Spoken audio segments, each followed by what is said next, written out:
Assalamualaikum warahmatullahi wabarakatuh. Bismillahirrahmanirrahim. Alhamdulillahi rabbil alamin. Wassalatu wassalamu ala nabiyyina Muhammadin wa ala alihi wa sahbihi wa man tabi'ahum bi ihsanin ila yaumiddin, amma ba'd. Jamaah sekalian yang dirahmati oleh Allah Subhanahu wa taala, alhamdulillah pada kesempatan di malam hari ini kita akan melanjutkan kembali pembahasan kitab Fadlu La ilaha illallah wa syurutuha, keutamaan La ilaha illallah dan syarat-syaratnya. Pada malam hari ini kita akan masuk pada syarat yang ke-8 dari kalimat La ilaha illallah, babun asyartu as-samin, bab syarat yang ke-8 dari kalimat La ilaha illallah, wa huwa al-kufru bima yu'badu min dunillah, yaitu kufur kepada seluruh sesembahan kepada Allah atau kufur kepada tauhid. Ini maknanya sama. Jadi kita ringkas saja bab yang terakhir ini, yaitu syarat yang ke-8 adalah kufur kepada tauhid. Jemaah sekalian yang dirahmati oleh Allah, begitu banyak dalil-dalil dari Al-Quran dan hadis-hadis Nabi tentang syarat ke-8 ini, yang merupakan syarat daripada kalimat La ilaha illallah. Nah, penulis kitab ini menyebutkan beberapa ayat sebagai contoh tentang dalil dari syarat yang ke-8 ini. Misalkan di dalam surah An-Nahl ayat ke-26, Allah Subhanahu wa taala berfirman, "Wa laqad ba'asna fi kulli ummatin rasulan an i'budullaha wajtanibut taghut." Sungguh kami telah mengutus seorang rasul pada setiap kaum, an i'budullah, supaya mereka menyerukan mentauhidkan Allah, wajtanibut taghut, yaitu wajtanibut taghut, menjauhi taghut. Nah, kalimat wajtanibut taghut, menjauhi taghut, ini adalah dalil tentang syarat La ilaha illallah yang ke-8, yaitu kufur kepada tauhid. Kemudian di dalam surat Al-Baqarah ayat 256, Allah Subhanahu wa taala berfirman, ini jelas sekali ya, "Wa man yakfur bit-taghut wa yu'min billah faqad istamsaka bil 'urwatil wuthqa lan fisama laha wallahu sami'un alim."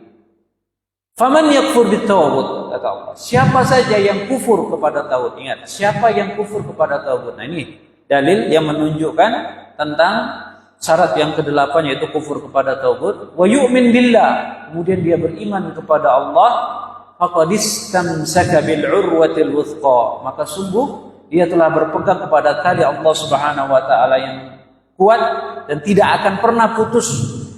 Ya, dan Allah Subhanahu wa taala Maha mendengar lagi Maha mengetahui. Kemudian dalil berikutnya surah An-Nisa ayat 60. Ini juga sering di dalam kitab tauhid dijelaskan tentang hukum kepada tauhid di bab-bab dekat terakhir. Ya, di dalam kitab tauhid selalu surah An-Nisa ayat 60 ini yang diangkat dan dijelaskan. Yuridu ayyatahakamu ila tauhid wa qad umiru ayyakfuru bihi. Sesungguhnya mereka menginginkan menetapkan hukum atau mengambil keadilan hukum itu dengan berhukum dengan tauhid. Padahal waqad umiru, padahal mereka diperintahkan oleh Allah Subhanahu wa taala untuk kufur kepada tauhid. Nah, di sini jelas perintah Allah kufur kepada tauhid. Nah, ini sebagai dalil di dalam Al-Qur'an, di antara begitu banyak dalil syarat La ilaha illallah yang ke-8, kufur kepada tauhid atau kufur kepada semua sesembahan selain Allah. Kemudian di dalam surah Az-Zumar ayat 17 Allah katakan, wajtanibut taghut ay ya'buduha wa anabu ilallah lahumul busyra wa basyir ibad. Fabashshir ibad. Dan orang-orang yang menjauhi tauhid, ya, perhatikan, ayya'buduha, supaya mereka tidak menyembah tauhid atau mengibadahi tauhid. Ini jelas kalimat ini. Ya. Wa anabu ilallah, dan supaya mereka kembali kepada Allah, lahumul busyra, dan mereka mendapatkan kabar gembira. Fabashshir ibad, maka berilah kabar gembira kepada hamba-Ku. Jelas di sini. Walladzina ijtanabut taghut, orang-orang yang menjauhi taghut. Jelas ya, kalimat ini dalil untuk syarat la ilaha illallah yang ke-8, kufur kepada taghut. Kemudian ini ayat yang biasa kita baca dalam kitab tauhid, dalam usul salasa, surah Al-Mu'minun ayat 117, Allah berfirman, "Wa man yad'u ma'allahi ilahan akhar la burhana lahu fa innama hisabuhu ila Allah inda rabbih innahu la yuflihul kafirun."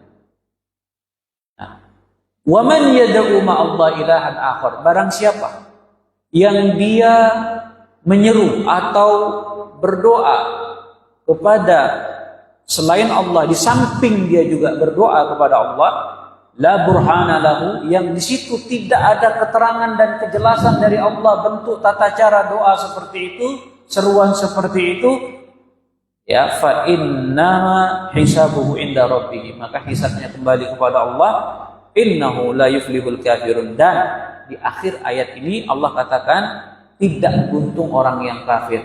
Para ulama menjelaskan orang yang menyeru kepada selain Allah, ayat ini jelas mengatakan Allah kafirkan dia. Innahu la yuflihul kafirun, sungguh tidak beruntung orang yang melakukan kesyirikan. Kafirun, mereka kafir. Siapa yang mengatakan kafir? Allah. Nah, apa hubungannya kufur kepada taghut?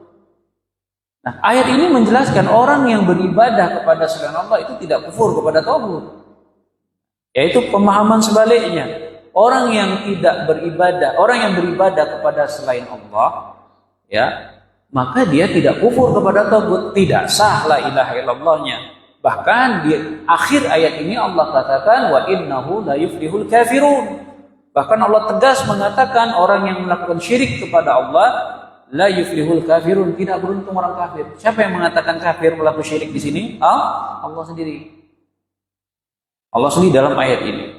Ini dalam kitab tauhid ada. Jadi orang yang belajar kitab tauhid itu jelas sebenarnya, diulang-ulang terus ini ayat ini.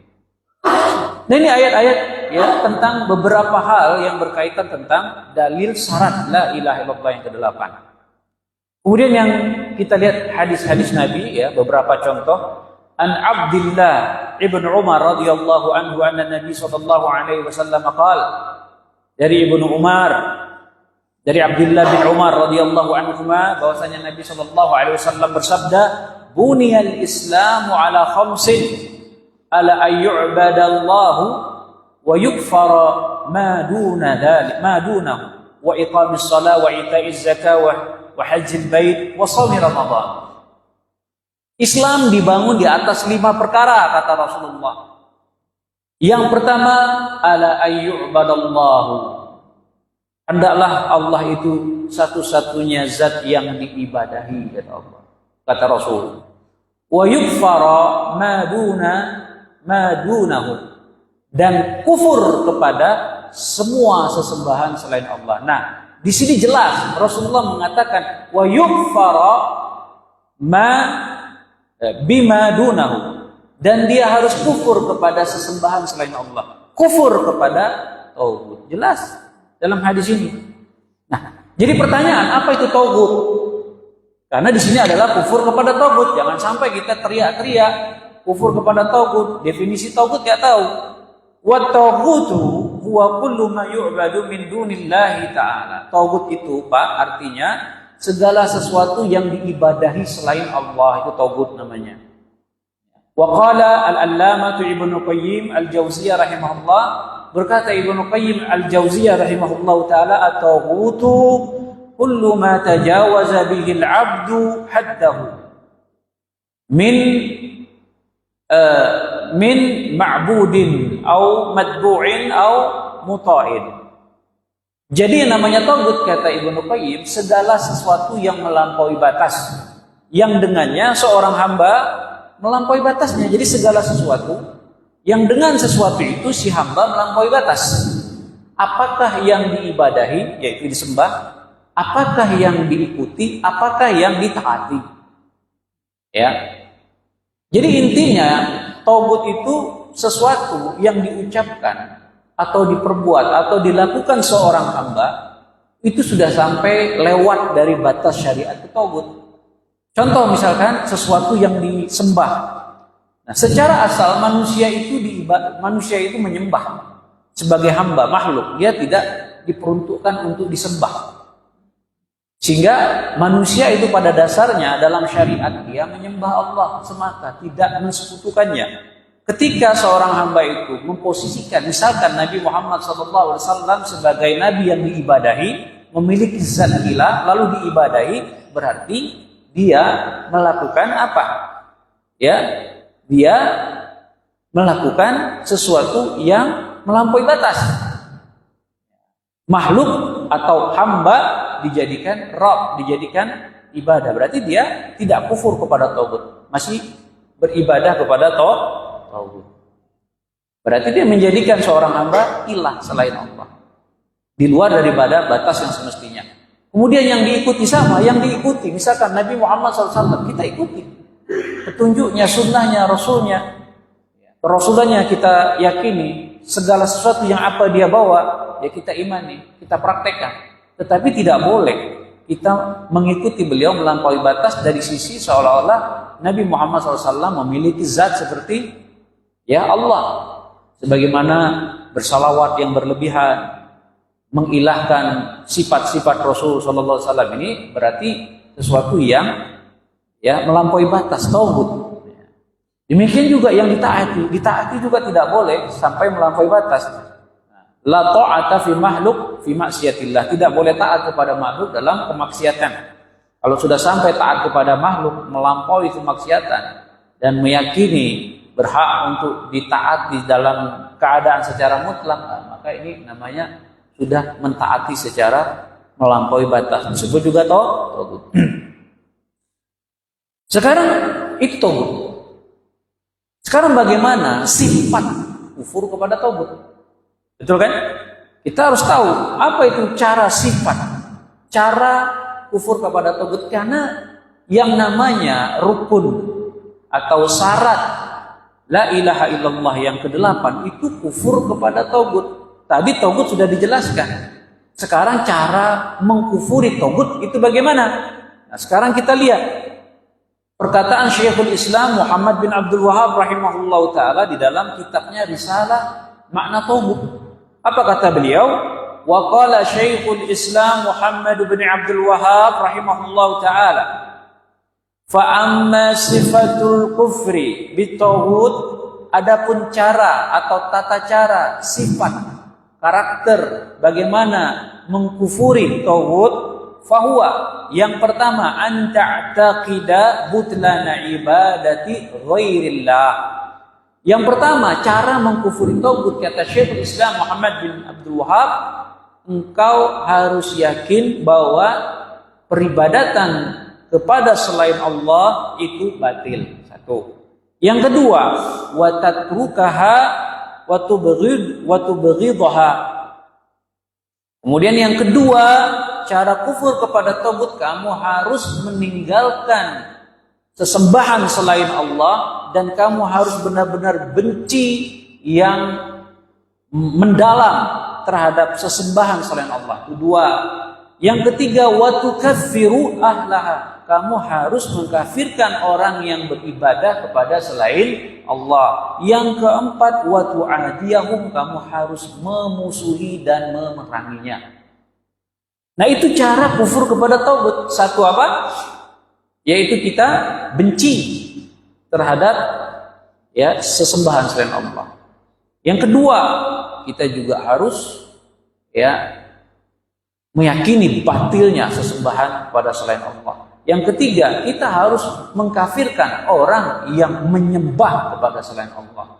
Yang keempat, kita harus memusuhi dan memerangi orang yang beribadah kepada selain Allah. Ini yang dijelaskan oleh Syekhul Islam Muhammad bin Abdul Wahab, bukan dari kita, bukan dari kantong-kantong kita, tetapi ini dari seorang ulama besar. Ya. Wa qala rahimahullah. Kemudian selanjutnya Syekh Muhammad bin Abdul Wahab mengatakan, wa'lam anna al-insana ma yasiru mu'minan billah illa bil kufri bitauhid. Ketahuilah bahwasanya seseorang itu dia disebut sebagai orang yang beriman kepada Allah kecuali setelah dia kufur kepada tagut. Ya. Sekarang kita lihat penjelasan lebih mendalam lagi tentang kufur kepada tagut. Ada hadis Nabi sallallahu alaihi wasallam, hadis riwayat Muslim dari sahabat Abu Malik Al-Ashja'i, Sa'ad bin Tariq bin Ashim. Ya, dari bapaknya dia bertanya, sami'tu Rasulullah sallallahu alaihi wasallam. Aku mendengar Rasulullah sallallahu alaihi wasallam yaqul, man qala la ilaha illallah wa kafara bima yu'badu min dunillah haruma maluhu wa damuhu wa hisabuhu 'ala Allah. Ini hadis Nabi ya. Ya. Barang siapa, kata Rasul, yang mengucapkan kalimat la ilaha illallah wa kafara bima yu'badu min dunillah, lalu dia kufur kepada sesembahan selain Allah Subhanahu wa taala, haruma maluhu wa damuhu, maka terlindungi harta dan darahnya dan hisabnya kembali kepada Allah Subhanahu wa taala. Di sini kita lihat bagaimana Syekh Muhammad bin Abdul Wahab menjelaskan hadis ini. Lalu kita hubungkan dengan kufur kepada tagut sebagai syarat la ilaha illallah yang ke-8. Nah, kita lihat syarahnya, apa kata beliau? Fa innahu lam yaj'al at-talaffuz bima biha asiman lid-dammi wal mal. Jadi maksud hadis Nabi itu, kata Syekh, Rasulullah itu tidak hanya sekedar menjadikan, melafatkan kalimat la ilaha illallah, dengan hanya melafatkan tersebut, maka kalimat la ilaha illallah itu otomatis jadi pelindung darah dan hartanya. Tidak sekedar itu. Wala ma'rifata ma'naha ma'alafziha. Bahkan tidak hanya sekedar memahami kalimat la ilaha illallah disertai dengan melafatkannya, walal iqrara bidzalik, dan tidak ya semata-mata untuk mengikrarkan kalimat tersebut, bal wala kaunahu la yad'u ila Allah wahda la syarikalah, bahkan tidak hanya sekedar dia tidak beribadah kepada Allah, ya, artinya tidak sekedar dia tidak beribadah kecuali hanya kepada Allah semata. Bukan hanya itu, artinya apa?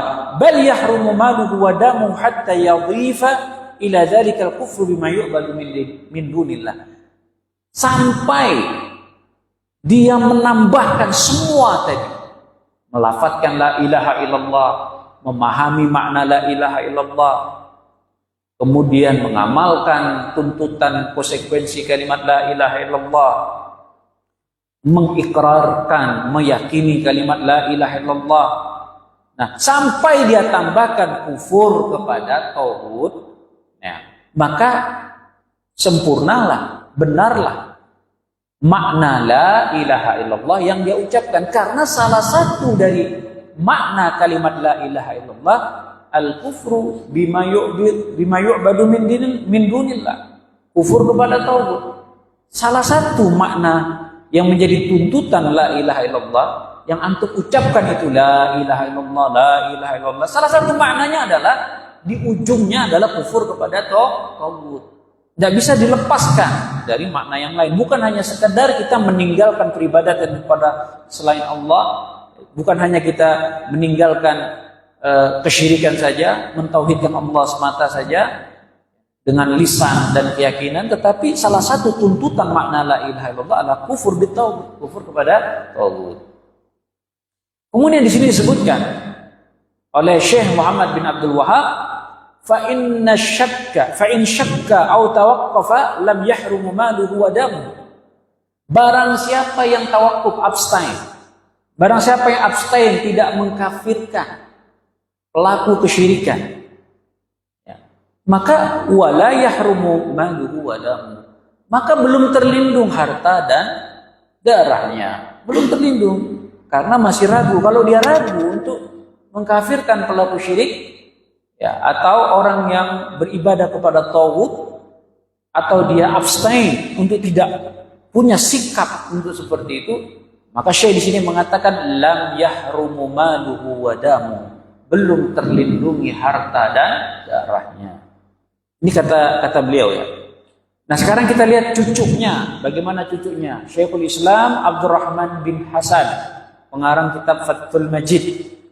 Wa amma qawluhu fil hadithi sahih wa kafara bima yu'badu min dunillah fahadha syartun azimun, kata beliau. Adapun yang dimaksud hadis Nabi SAW, kufur kepada tauhid, maka terlindungi harta dan darahnya, adalah ini merupakan syartun, syarat kalimat la ilaha illallah yang terbesar. Bayangkan, syarat la ilaha illallah yang terbesar adalah kufur di tauhid. La yasihu qawluhu la ilaha illallah illa biwujudihi. Tidak sah. Ini bayangannya. Tidak sah kalimat la ilaha illallah yang dia ucapkan.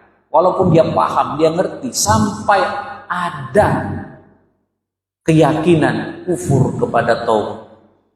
Sampai ada. Fa in lam yujad lam yakun man qala la ilaha illallah ma'sumad dam wal mal li'anna hadha huwa ma'na la ilaha illallah.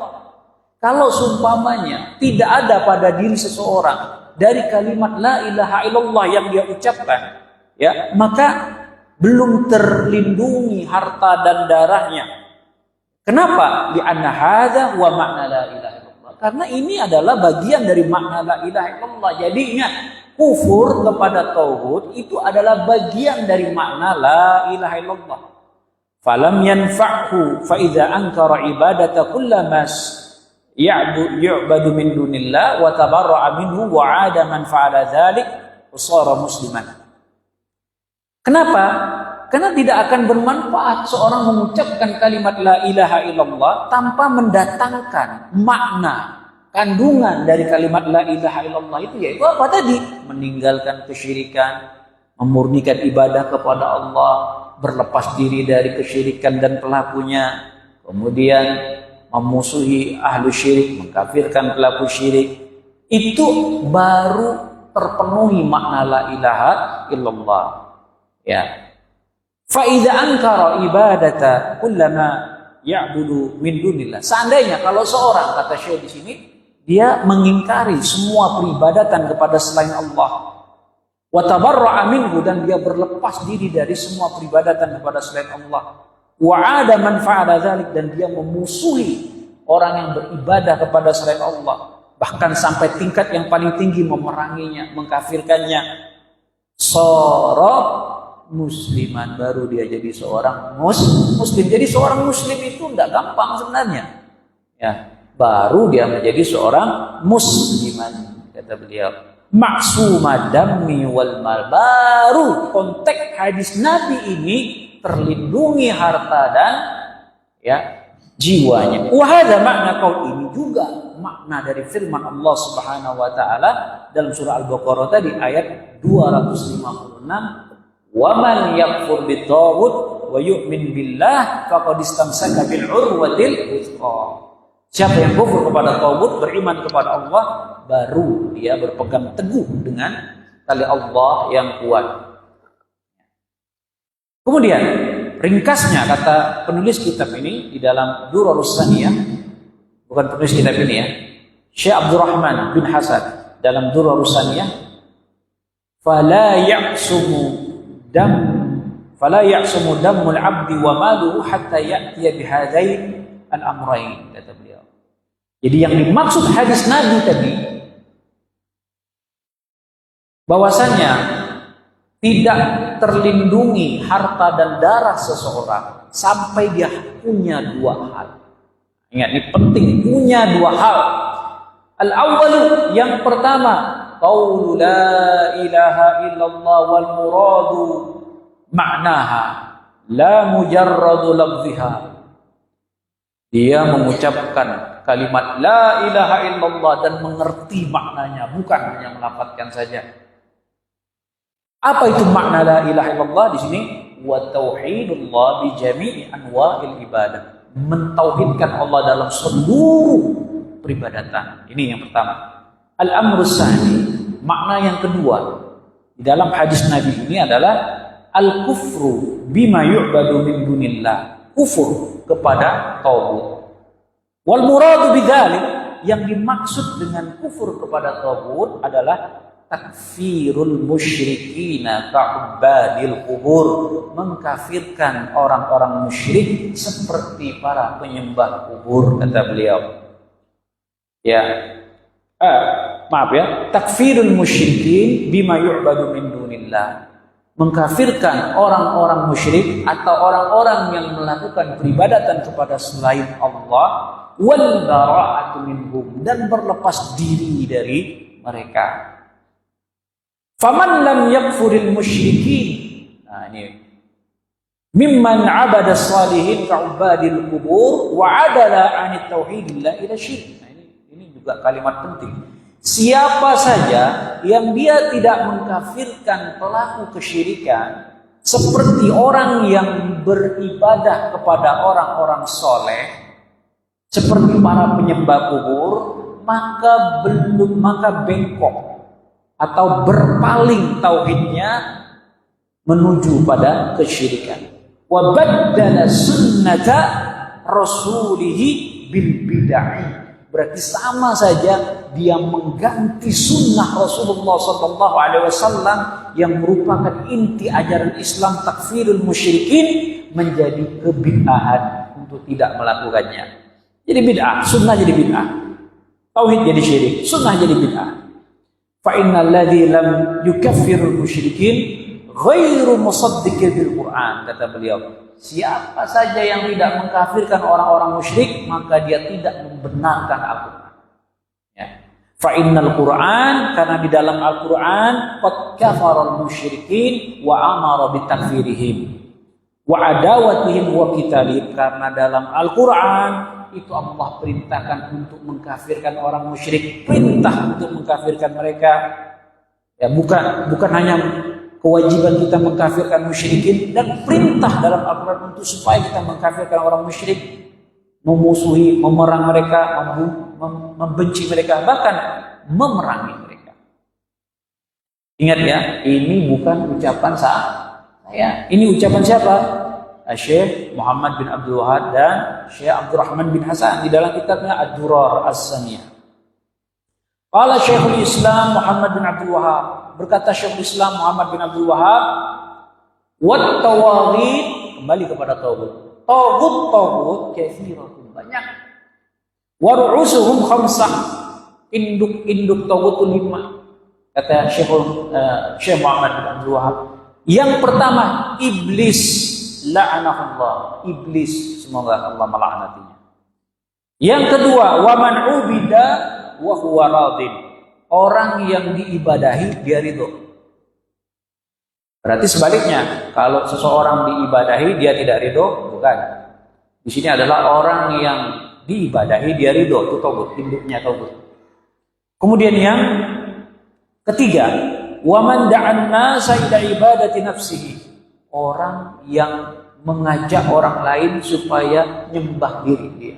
Nah, itu induk taghut. Yang keempat, manidda'a syai'an min ilmil ghaib, orang yang sudah ngaku tahu ilmu gaib, itu induk taghut. Dia tahu gaib, dukun itu biasanya, Pak. Tukang sihir. Nah, man hakama bi ghairi ma'anzalallah. Yang kelima, orang yang berhukum dengan hukum selain Allah, itu juga induk taghut. Ya, jadi orang yang berhukum dengan hukum selain Allah itu induk taghut. Untuk rincian tentang berhukum dengan hukum selain Allah itu nanti ada dalam kitab tauhid. Di bagian tengah dekat terakhir dijelaskan al-hukmu kufur bitaghut. Di situ ada dijelaskan panjang, surah An-Nisa ayat 60. Wa an Abdullah bin Mas'ud radhiyallahu anhu qala, dari Abdullah bin Mas'ud radhiyallahu bersabda, qala Nabi, man mata, Rasulullah bilang, barang siapa yang mati wa huwa yad'u min dunillah, dia beribadah kepada selain Allah, niddan, dia beribadah kepada selain Allah sebagai tandingan, dakhalan nar, masuk ke dalam nerakanya Allah Subhanahu wa ta'ala. Tapi ini berapa menit lagi? Sepanjang kan? Hah?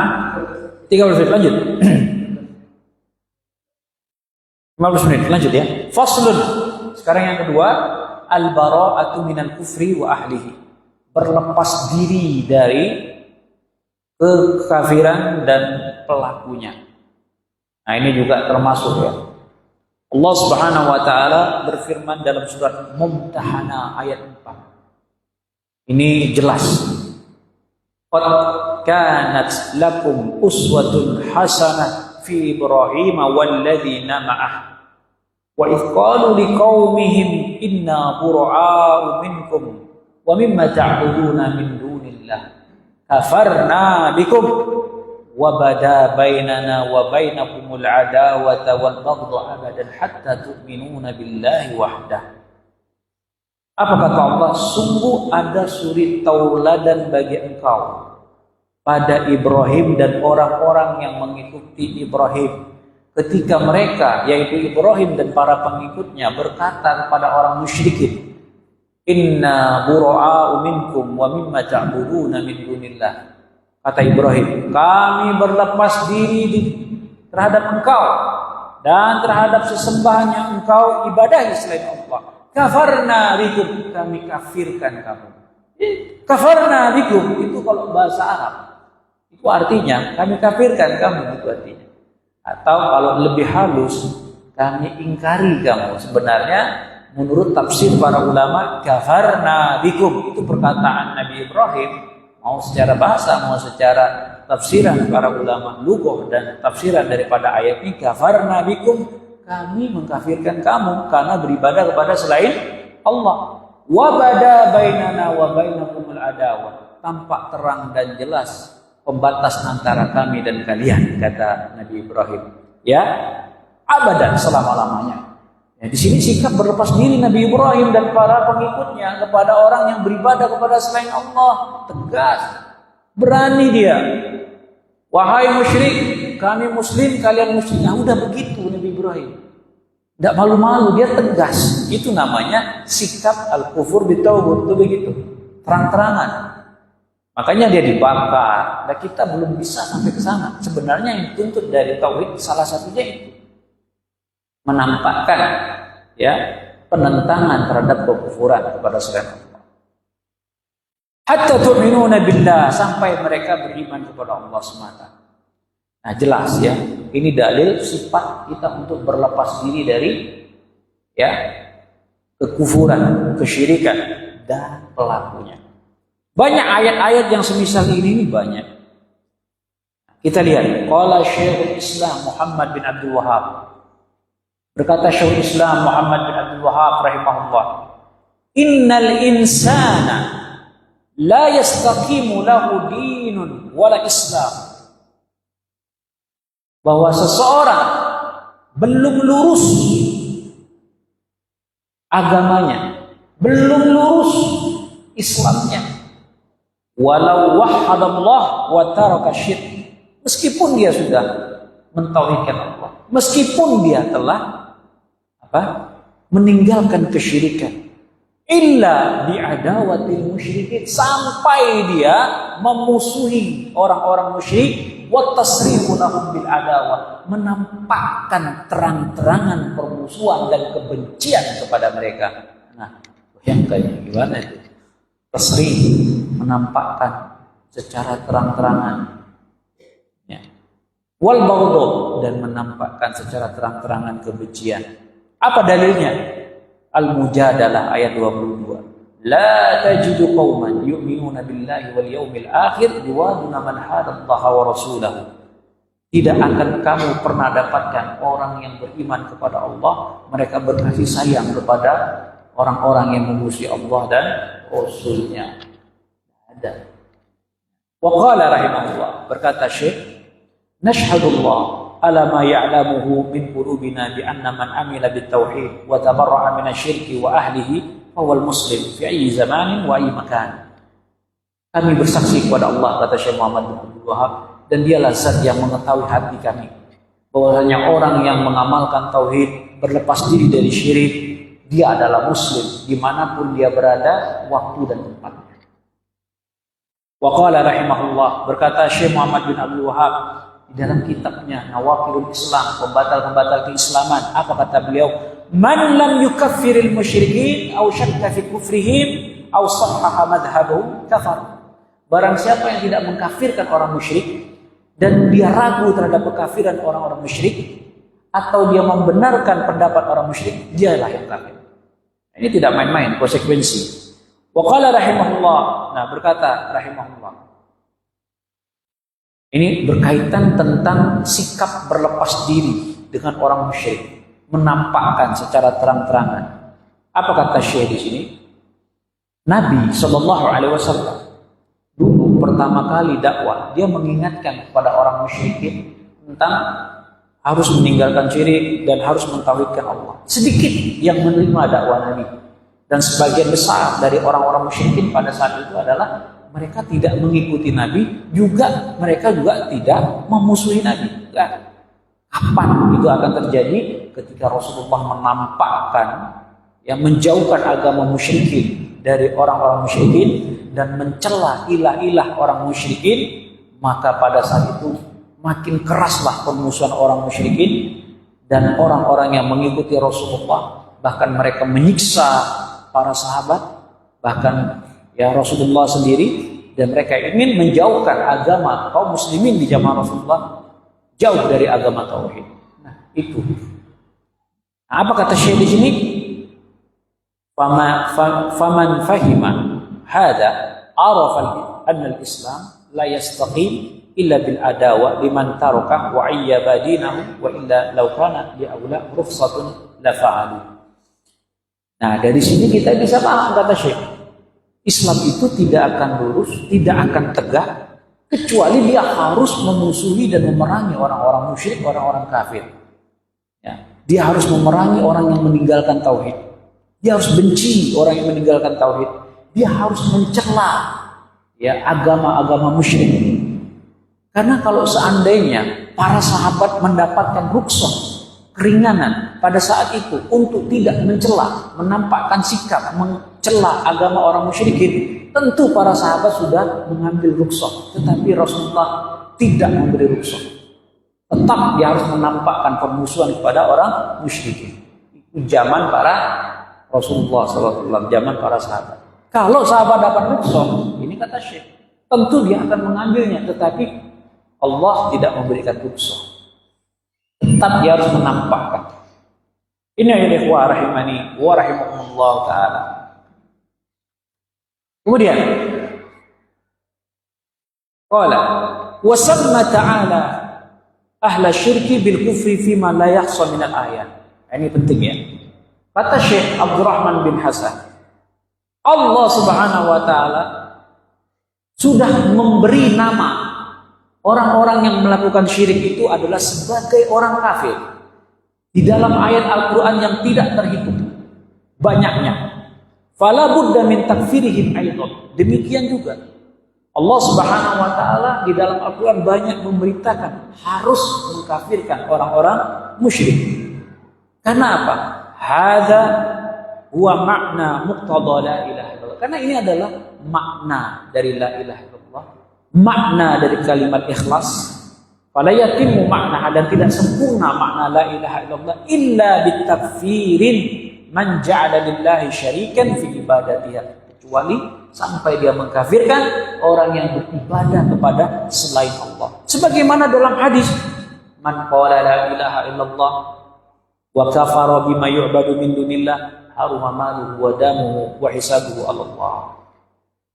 Jelas. Ya, jelas. Kemudian Syekh mengatakan kufur kepada tauhid ta'kidun lin nafyin, adalah penegasan dalam penafikan dari rukun la ilaha illallah. Fala yakunu ma'sumad dam wal mal illa bidzalik, dan tidak terlindungi harta darah seseorang sampai dia kufur kepada tauhid. Falau syakka au taradda, barang siapa yang ragu tidak kufur kepada tauhid, Sebagaimana sifat kufur kepada tagut sudah dijelaskan tadi. Kemudian dia ragu-ragu tidak kufur kepada tagut, lam ya'sim damahu wa malu, maka tidak terlindungi darah dan harta. Ya, ini agak sedikit tajam ya pembahasan yang ke-8 ini, rukun la ilaha illallah, karena ini intinya. Baik, itu saja bisa saya sampaikan, mudah-mudahan bermanfaat. Nanti subuh kita akan lanjut lagi. Ya, insya Allah besok subuh ya, terakhir ya, kitab kita selesai. Besok subuh 2 halaman lagi selesai. Qadar la ilaha illallah wa syurutu alhamdulillah. Selesai kitab kita, mudah-mudahan dapat manfaat dan berkah. Sayang tidak ada terjemahannya. Saya belum sempat terjemahkannya. Sebenarnya gampang terjemahkan, belum sempat. Baik, ada pertanyaan saya persilakan. Atau kita ba'da maghrib saja. Ba'da isya seperti biasa. Baik, subhanallah wa bihamdika asyhadu an la ilaha illa anta astaghfiruka wa atubu ilaik. Assalamualaikum warahmatullahi wabarakatuh.